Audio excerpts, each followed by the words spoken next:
السلام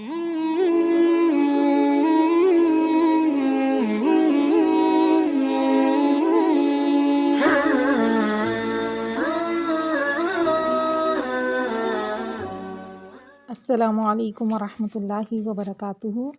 رب اشرح لی صدری ویسر لی امری واحلل عقدۃ من لسانی یفقہوا قولی رب یسر ولا تعسر وتمم بالخیر۔ تو انشاءاللہ آج ہم چیپٹر نمبر 2 پڑھیں گے، جس کا نام ہے قرآن پڑھنے اور سننے کے آداب۔ جی ہاں، قرآن کو پڑھنے کے بھی کچھ آداب ہوتے ہیں اور سننے کے بھی کچھ آداب ہوتے ہیں۔ تو سب سے پہلے ہم دیکھیں گے نمبر 1، قرآنی مصحف کو چھونے کے لیے طہارت اور وضو کا ہونا شرط ہے۔ یعنی جب ہم قرآن پڑھیں تو ہمیں چاہیے کہ ہم پاک بھی ہوں اور ہماری وضو بھی ہو۔ اگر ہم ناپاک ہے اور ہماری وضو نہیں ہے تو قرآن کو ہاتھ نہیں لگانا چاہیے۔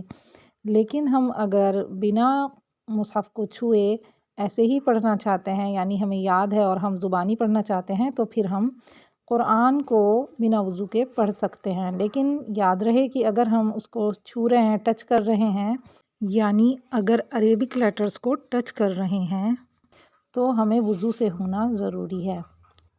نمبر 2، تلاوت قرآن سے پہلے تعوذ کا پڑھنا ضروری ہے۔ سورہ نحل آیت نمبر 98 میں اللہ تعالیٰ فرماتے ہیں فَإِذَا قَرَأْتَ الْقُرْآنَ فَاسْتَعِذْ بِاللَّهِ مِنَ الشَّيْطَانِ الرَّجِيمِ۔ پھر جب آپ قرآن پڑھیں تو شیطان مردود سے اللہ کی پناہ مانگیں۔ یعنی جب ہم تعوذ پڑھ لیتے ہیں تو پھر ہم اللہ تعالیٰ کی پناہ میں آ جاتے ہیں، شیطان سے ہماری حفاظت ہو جاتی ہے۔ نمبر 3، اگر تلاوت قرآن سورت کے شروع سے ہو تو بسم اللہ پڑھنا لازمی ہے، سوائے سورہ توبہ کے، کیونکہ جب بھی کوئی سورت شروع ہوتی ہے تو اس سے پہلے بسم اللہ لکھی ہوئی ہوتی ہے، تو اس کو پڑھنا لازمی ہے، یعنی اس کو پڑھنا ضروری ہے۔ اور سورہ توبہ سے پہلے بسم اللہ نہیں لکھی گئی ہے تو اس لیے وہاں ہمیں بسم اللہ نہیں پڑھنی چاہیے۔ نمبر 4، تلاوت قرآن کرتے وقت صرف الفاظ پر انگلی رکھ کر پھیرنا یا نظریں جما دینا کافی نہیں ہے۔ ہونٹ اور زبان ضرور ہلائیں اور آواز کم از کم اتنی ہو کہ خود کو آواز آئے، یعنی ہم پڑھ رہے ہیں تو کم سے کم ہم اتنی آواز میں پڑھیں کہ ہمارے کانوں میں آواز آنی چاہیے۔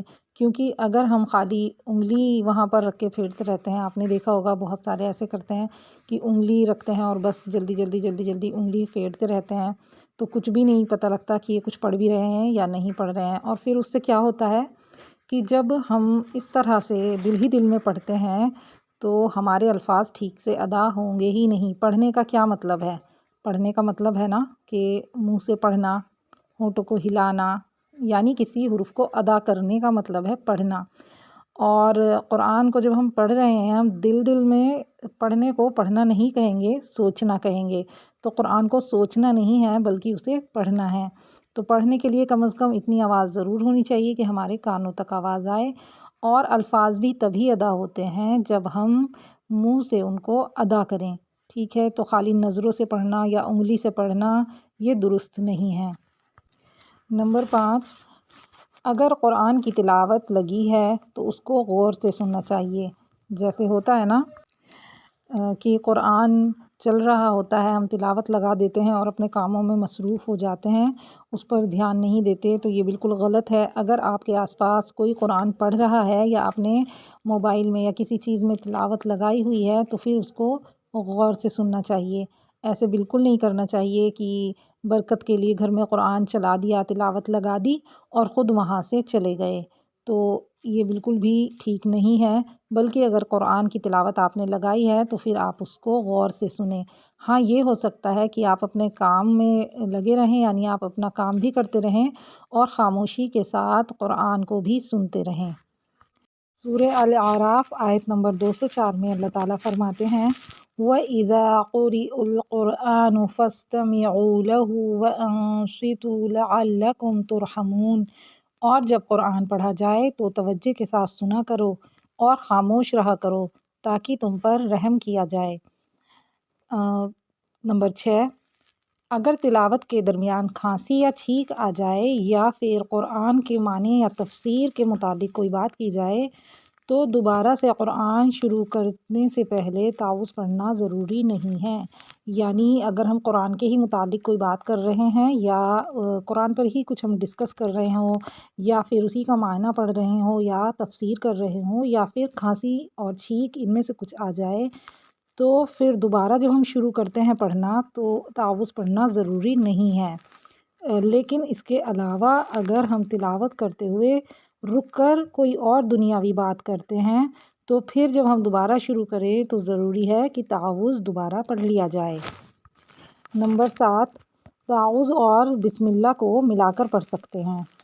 بسم اللہ کو پچھلی سورت سے نہیں بلکہ اگلی سورت سے ملا کر پڑھیں گے، یعنی ہم تعوذ اور تسمیہ دونوں کو ملا کر ایک ساتھ پڑھ سکتے ہیں، جیسے اعوذ باللہ من الشیطان الرجیم بسم اللہ الرحمن الرحیم، ٹھیک ہے، اس طرح بھی ہم پڑھ سکتے ہیں۔ اور اگر ہم چاہیں تو ہم تعوذ، تسمیہ اور سورہ تینوں کو ایک ساتھ بھی ملا کر پڑھ سکتے ہیں، جیسے اعوذ باللہ من الشیطان الرجیم بسم اللہ الرحمن الرحیم الحمد للہ رب العالمین۔